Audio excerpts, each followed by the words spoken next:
म कुनै पार्टीको मान्छे हो नि यही ठाउँमा झुन्डेर मर्छु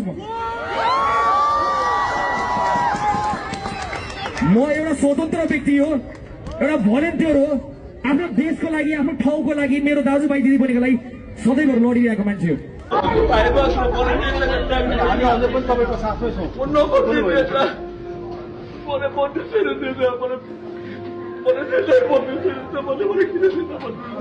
वर्षको नेपाल होइन परिवर्तन भएको छ, यो परिवर्तन होइन। तपाईले एक्सेस पास यो परिवर्तन होइन। के कुरा गरेको तपाईले?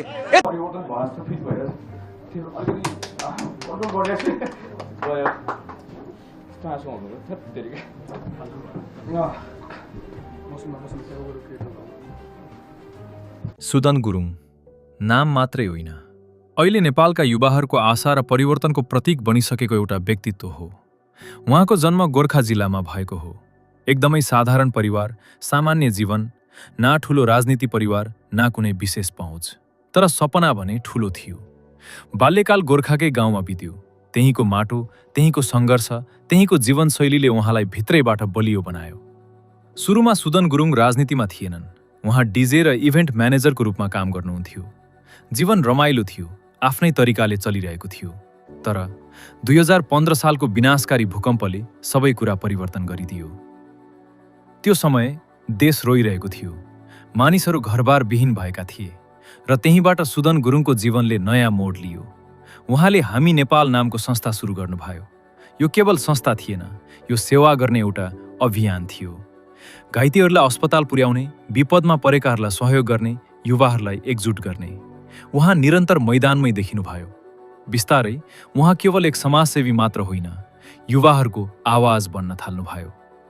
2025 तिर देशमा युवा आन्दोलनहरू सुरु भए, भ्रष्टाचारको विरुद्ध, व्यवस्थाको सुधारका लागि। त्यही आन्दोलनमा सुदन गुरुङ अगाडि देखिनुभयो। स्पष्ट बोली, निडर सोच र केही बदल्नै पर्छ भन्ने अडान। त्यसपछि 2026 मा उहाँ राजनीतिमा प्रवेश गर्नुभयो। निर्वाचन लड्नुभयो र जनताले उहाँलाई विश्वास गरेर जिताए। त्यही विश्वासको आधारमा उहाँ नेपाल सरकारको गृहमन्त्री बन्नुभयो। अब जिम्मेवारी अझ ठूलो भयो। देशको शान्ति सुरक्षा, प्रहरी प्रशासन, कानुन व्यवस्था यी सबै उहाँकै हातमा आए। तर आज पनि उहाँ आफूलाई बदलिएको मान्नुहुन्न। उहाँ भन्छन्, म पहिले जस्तो थिएँ, अहिले पनि त्यस्तै छु। बस जिम्मेवारी मात्रै ठूलो भएको हो।